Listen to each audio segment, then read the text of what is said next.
남편이 떠난 지 3년이 지났다. 처음 1년은 울기만 했고, 두 번째에는 멍하니 시간을 보냈고, 세 번째 해가 되니 이제 좀 살만했는데, 아침에 눈을 뜨면 옆자리가 비어있는 게 익숙해졌고, 혼자 밥 먹는 것도 자연스러워졌고, 저녁에 텔레비전보다 잠드는 일상이 당연해졌다. 아이들은 다 컸고, 아들은 결혼해서 분당에 살고, 딸은 직장 다니며 자취하는데, 한 달에 한 번 정도 연락이 오고, 명절에 얼굴 보는 게 전부였다.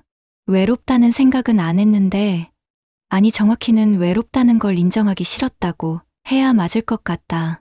나이 들어서 외롭다고 하면 불쌍한 사람 같고, 자식들한테 미안한 것 같고, 뭔가 초라해 보이는 것 같아서 그냥 이렇게 사는 게 당연한 거라고, 다들 이렇게 산다고, 나만 힘든 게 아니라고 스스로를 다독였다. 그러던 어느 가을날이었다. 단풍이 예쁘게 물든 아침, 동네 경로당에 처음 나가봤는데 집에만 있으니 답답해서 사람이라도 좀 보고 싶어서 용기를 냈던 거였다. 경로당 문을 열고 들어섰는데 가슴이 두근거렸고 낯선 곳에 처음 가는 사람처럼 어색했지만 용기를 내서 안으로 들어갔다. 할머니들이 모여 앉아 화투를 치고 있었고 한쪽에선 할아버지들이 장기를 두고 있었는데 모두 익숙한 사람들끼리 모여 있어서 끼어들 틈이 없어 보였다. 나는 구석진 자리에 조용히 앉았고 가방에서 책을 꺼내 읽는 척했지만 글자가 눈에 들어오지 않았다. 그때 창가에 앉아 있는 한 분이 눈에 들어왔다. 할아버지였는데 다른 사람들처럼 떠들지도 않았고 화투 치는 무리에도 끼지 않았고 그냥 조용히 신문을 보고 계셨다. 왠지 모르게 그 모습이 편안해 보였고 나처럼 혼자인 것 같았고 무리 속에 섞이지 못하는 사람 같았다. 다음 날도 경로당에 갔는데 그분은 어제와 똑같은 자리에 앉아 신문을 보고 계셨고 나는 어제와 비슷한 자리에 앉아서 그분을 힐끗힐끗 쳐다봤다. 사흘째 되던 날 그분이 먼저 인사를 건넸다. 매일 나오시네요. 하고 말을 걸었는데 목소리가 부드러웠고 눈빛이 따뜻했다. 네, 집에만 있으니 답답해서요. 라고 대답했는데 내 목소리가 떨리는 게 느껴졌고 왜 이렇게 긴장하는지 스스로도 이해할 수 없었다. 저도 그래서 나와요. 집에 혼자 있으면 시간이 안 가더라고요. 하고 그분이 말했고 그 말에 나는 고개를 끄덕였다. 그렇게 우리는 조금씩 이야기를 나누기 시작했는데 처음엔 날씨 이야기였고 그 다음엔 경로당 사람들 이야기였고 일주일쯤 지나니까 서로의 이야기를 조금씩 꺼내게 됐다. 그분도 혼자였고 아내를 5년 전에 먼저 보냈다고 했는데 말하는 내내 표정이 담담했지만 눈빛은 슬퍼 보였다. 자식들은 외국에 있어서 1년에 한 번 본다고 했고 손주들 사진을 핸드폰으로 보여주는데 손이 떨렸다. 나보다 더 외로운 사람이라는 생각이 들었고 그래서인지 마음이 더 끌렸는데 이 나이에 누군가에게 마음이 끌린다는 게 낯설었고 이게 맞는 건지 혼란스러웠지만 그분을 만나는 시간이 기다려지는 건 어쩔 수 없었다. 석 달쯤 지났을 때였다. 어느 겨울날 오후 그분이 조심스럽게 물었다. 점심 같이 드실래요? 경로당 밖에서요. 라고 말하는데 얼굴이 약간 붉어진 게 보였다. 순간 심장이 두근거렸고 손바닥에 땀이 났는데 이 나이에 이게 뭔가 싶었지만 거절할 수 없었다. 좋아요. 라고 대답했는데 내 목소리가 들릴 듯 말 듯 작았고 그분은 환하게 웃었다. 우리는 동네 식당에서 국밥을 먹었는데 대화가 많지는 않았지만 편안했고 말을 하지 않아도 어색하지 않았으며 침묵이 불편하지 않았다. 그냥 같이 있는 것만으로 좋았고 누군가 맞은편에 앉아서 밥을 먹는 모습을 보는 것만으로도 마음이 따뜻해졌다. 그 후로 우리는 자주 만났는데 일주일에 두세 번 식사를 같이 했고 가끔 공원을 산책했고 어느 날은 영화도 봤다. 영화관에서 나란히 앉아 있는데 그분이 슬쩍 내 손을 잡았고 나는 깜짝 놀랐지만 손을 빼지 않았는데 그 손이 따뜻했고 오랜만에 느껴보는 온기였다. 집에 돌아와서도 그 감촉이 남아있었고 밤새 잠을 설쳤는데 이 나이에 설렌다는 게 우스웠지만 기분은 좋았다. 6개월쯤 지났을 때 딸이 전화를 했다. 엄마 요즘 목소리가 밝아졌어요. 무슨 좋은 일 있어요? 라고 물었는데 나는 아무것도 아니라고 그냥 경로당 다니면서 사람들 만나니까 좋다고 얼버무렸다. 사실은 말하고 싶었지만 딸이 뭐라고 할까봐 무섭기도 했고 괜히 걱정 끼칠까봐 조심스러웠다. 그런데 그날 밤 그분한테 전화가 왔다. 우리 관계를 좀 더 진지하게 가져가면 안 될까요?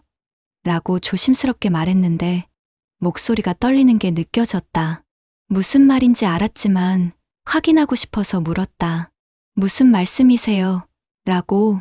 결혼까지는 아니더라도 서로 의지하며 지낼 수 있지 않을까요? 우리 같은 처지끼리. 라고 그분이 말했다. 나는 한참을 말이 없었고 전화기 너머로 그분의 숨소리만 들렸는데 심장이 너무 빠르게 뛰어서 가슴이 아플 지경이었다. 생각해 볼게요. 라고 겨우 대답했고 전화를 끊은 후 밤새 고민했다. 이 나이에 새로운 관계를 시작하는 게 맞는 걸까? 자식들이 뭐라고 할까? 주변 사람들은 어떻게 볼까? 온갖 생각이 머릿속을 스쳤다. 하지만 솔직히 마음은 이미 정해져 있었고 나는 그분과 함께 있을 때가 행복했고 오랜만에 살아있다는 느낌을 받았고 아침에 눈 뜰 이유가 생겼다. 일주일 후 나는 그분을 만나서 말했다. 좋아요. 함께해요. 라고. 그분의 얼굴이 환해졌고 내 손을 꼭 잡았는데 그 순간 눈물이 났다. 행복해서 우는 건지 불안해서 우는 건지 알 수 없었지만 그분이 내 등을 토닥여줬고 괜찮아요. 우리 잘할 거예요. 라고 속삭였다. 하지만 현실은 그렇게 호락호락하지 않았다. 아들한테 이야기했을 때 반응이 차가웠고 엄마 나이가 몇인데 무슨 연애예요. 주변에서 뭐라고 하겠어요. 라고 말했다. 그 말이 가슴에 박혔고 나이가 많으면 연애하면 안 되는 건가. 나도 외롭고 사랑받고 싶은데 라는 생각이 들었지만 아들한테 그런 말을 할 수 없었다. 딸은 좀 더 이해해줬지만 걱정이 많았고 엄마 혹시 재산 노리는 거 아니에요. 요즘 그런 사람 많대요. 라고 말했다. 그 말을 들으니 서러웠고 내가 그 정도로 판단력이 없어 보이나 싶어서 속상했다. 주변 사람들 반응도 곱지 않았는데 경로당 할머니들이 수군거렸고 나이 들어서 무슨 철없는 짓이냐고 자식들 창피하게 라고 뒤에서 말하는 게 들렸다. 그럴 때마다 마음이 흔들렸고 이게 맞는 건가 싶었고 그냥 포기할까 하는 생각도 들었다. 하지만 그분을 만나면 그런 생각들이 다 사라졌고 함께 차를 마시며 이야기를 나누면 세상이 따뜻해졌고 손을 잡고 산책하면 젊어지는 기분이 들었다. 어느 날 그분이 물었다. 후회하지 않으세요? 주변에서 뭐라고 하는데? 라고. 나는 고개를 저었고 후회 안 해요. 당신 만나서 행복해요. 라고 말했다. 그 말이 진심이었고 처음으로 내 인생을 내가 선택한다는 기분이 들었다. 지금도 쉽지 않다. 자식들은 여전히 못마땅해하고 주변 시선도 따갑고 가끔은 이게 맞는 건가 싶을 때도 있다.